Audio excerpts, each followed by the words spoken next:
In a galaxy where storytelling often orbits around lightsabers and legacy heroes, Andor Season 2 emerges as a defiant counter-narrative, a gritty, politically charged saga that reframes rebellion not as a heroic odyssey but as a mosaic of sacrifice and moral compromise.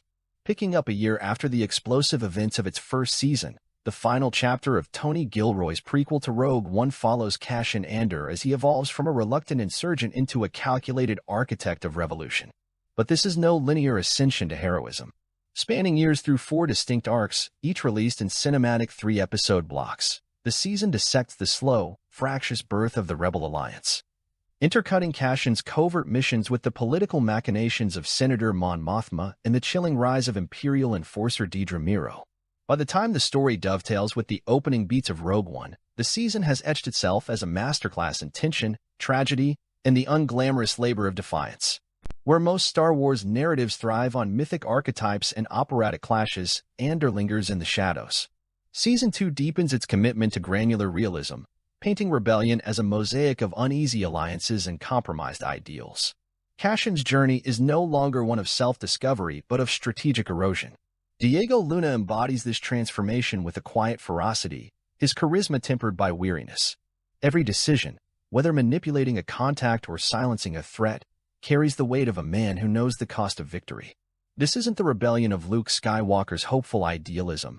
It's a movement forged in backroom deals, sabotage, and the gnawing understanding that to dismantle an empire, you must first become what you despise. The season structure, with year-long leaps between arcs, could have felt disjointed. Instead, it mirrors the glacial pace of systemic change.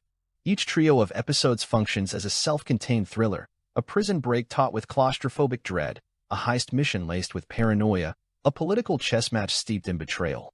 Yet these arcs are bound by a through line of escalating stakes. The Empire, no longer a faceless monolith, is rendered in chilling detail through Dedra Meero's ascent.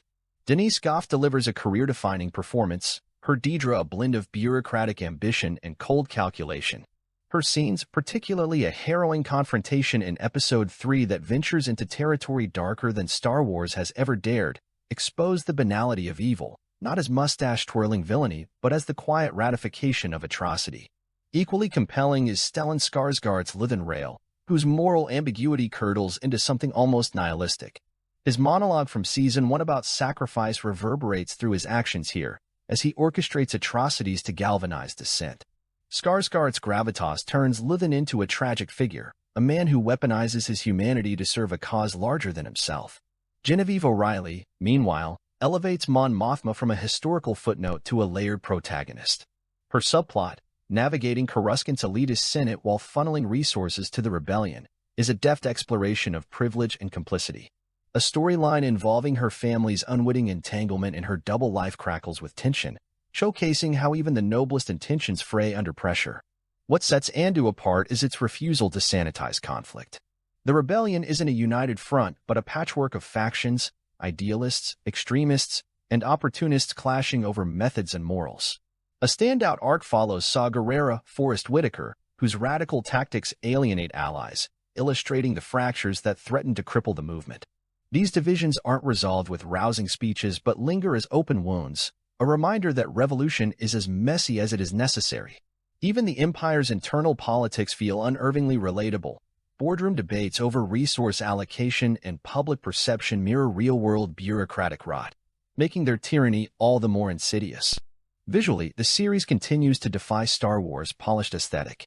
Cinematographers Jonathan Freeman and Damian Garcia trade glossy CGI for grimy practicality. Locations, a Rainlash trading outpost, a derelict factory turned rebel base, feel lived in, their textures amplifying the story's grounded ethos. Action sequences, while sparse, are orchestrated with precision. A nighttime raid on an Imperial convoy is a masterclass in tension, blending guerrilla tactics with chaotic close-quarters combat. The score, a collaboration between Nicholas Britell and Brandon Roberts, eschews John Williams' fanfares for haunting motifs that mirror the character's psychological unraveling. Yet for all its bleakness, Andor never loses sight of humanity.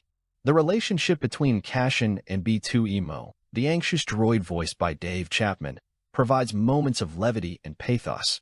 Adria Arjona's Bix, traumatized by Imperial torture, anchors the emotional core, her resilience a quiet counterpoint to the season's brutality.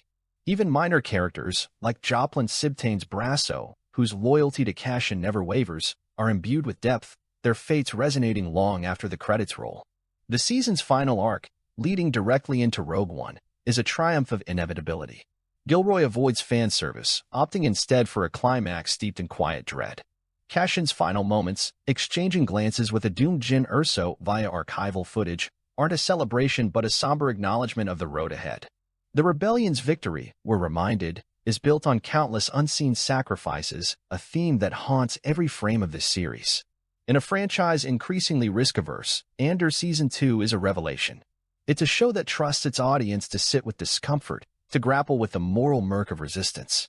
By eschewing lightsabers and destiny, it achieves something far more profound, a portrait of ordinary people carving hope from despair.